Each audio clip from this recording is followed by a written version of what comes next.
ओम शांति। 24 नवंबर 2025। आज का पुरुषार्थ। आज मीठे बाबा की समझानी यही है कि बच्चे, ये समय संगम युग बहुत बहुत वैल्यूएबल, मूल्यवान है। इसे व्यर्थ नहीं गंवाना है। ज्ञान केवल पात्र को देखकर ही देना है। जो कल्पना करे या झगड़ा करे उसे छोड़ देना चाहिए। मनुष्य शांति के लिए धक्का खाते हैं, जबकि आत्मा का मूल स्वरूप ही शांत है और उसका धाम भी शांति धाम है। पहले पहले अपने को आत्मा पहचानो। हम आत्माओं का बाप एक ही शिव है, जो गीता का भगवान है और पतित पावन है। बेहद के बाप से ही सुख का वर्षा मिलता है, क्योंकि बाप सुख की सृष्टि, रामराज्य स्थापन करते हैं। दुनिया में कोई भी आत्मा और परमात्मा के बारे में नहीं जानते। भल भ्रिकुटी के बीच चमकता है अजब सितारा। गाते हैं, तुम बच्चे ही इस 84 जन्मों के चक्र में आते हो। ब्राह्मण कुल से देवता कुल में जाते हो। अपनी बुद्धि में यह चक्र रखना ही स्वदर्शन चक्रधारी बनना है। अभी तुम संगम युग पर हो, जहां एक तरफ दैवी संप्रदाय है और दूसरी तरफ आसुरी संप्रदाय। रावण ने तुम्हें उल्टा किया। बाप सीधा करते हैं, जिससे तुम विश्व के मालिक बन जाते हो। यह कयामत का समय है, जहां आसुरी बंधन का हिसाब किताब चुकतू कर सब आत्माएं वापस जाती हैं। तुम ही पहले पावन पूज्य थे और अब पुजारी बने हो। आपे ही पूज्य, आपे ही पुजारी।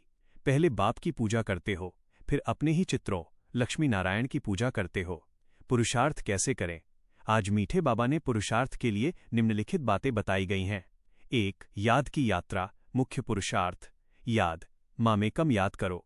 अपने को आत्मा समझकर एक बाप को ही याद करो। लाभ। याद से ही तुम पावन बनोगे और तुम्हारे विकर्म विनाश होंगे। नष्टो मोहा। इस देह से भी नष्टो मोहा हो जाओ। लक्ष्य। बाप कहते हैं, तुम कहते थे बाबा आप आएंगे तो हम वारी जाएंगे, आपको ही याद करेंगे। अभी फिर याद दिलाता हूं। 2. ज्ञान धन का दान। सेवा। जो बाबा ने समझाया है वो दूसरों को समझाओ। ज्ञान धन का दान करो। लाभ। ज्ञान दान करने से ही गुणों की धारणा सहज होगी और चलन सुधरती रहेगी। विधि। बहुत प्यार और नम्रता से बाप का परिचय दो। 3. चलन में सुधार। धारणा। क्रोध पर नियंत्रण। क्रोध नहीं करना है। जितना हो सके कंट्रोल करो। शांत रहना। जब कुछ भी हो, जैसे माया के विघ्न, तो उसे भावी कल्प पहले मुआफिक समझकर शांत रहना पड़ता है। मीठा बनना।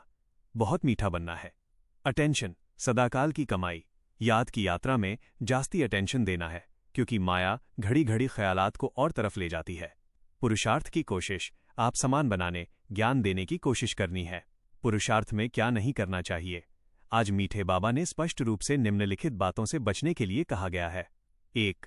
समय व्यर्थ गंवाना। अपने वैल्यूएबल टाइम को व्यर्थ मत गवाओ। 2. ज्ञान की धारणा न करना।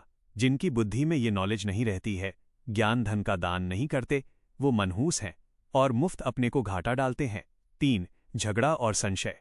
आसुरी संप्रदाय की तरह झगड़ा नहीं करना है। यदि कोई तुम्हारी बातों को कल्पना या गपोड़ा समझे या संशय उठाए तो तुरंत किनारा कर लेना चाहिए, क्योंकि आसुरी संप्रदाय झगड़ा करने में देरी नहीं करेंगे। क्रोध। क्रोध के वश में आकर किसी को मारना या अत्याचार करना बड़ी भूल है, इसे रोकना है। 4. जिस्मानी तरफ जाना। याद भूल जाने से गम में नहीं पड़ना है और जिस्मानी परिवार तरफ बेहद के बाप की याद छोड़कर नहीं जाना है, जिसका अर्थ है आज हंसे कल रो न देना। अभी अभी बेहद के बाप के बने और अभी अभी जिस्मानी परिवार तरफ चले गए। इस प्रकार बाबा की मुख्य समझानी है कि यह अमूल्य संगम युग है, जहां हमें स्वयं को आत्मा जान एक शिव बाबा की याद से पावन बनना है और ज्ञान धन का दान कर अपनी चलन सुधारनी है। यही स्वदर्शन चक्रधारी बनकर विश्व की बादशाही प्राप्त करने का पुरुषार्थ है, जिसमें क्रोध और समय व्यर्थ करने से बचना है। ओम शांति।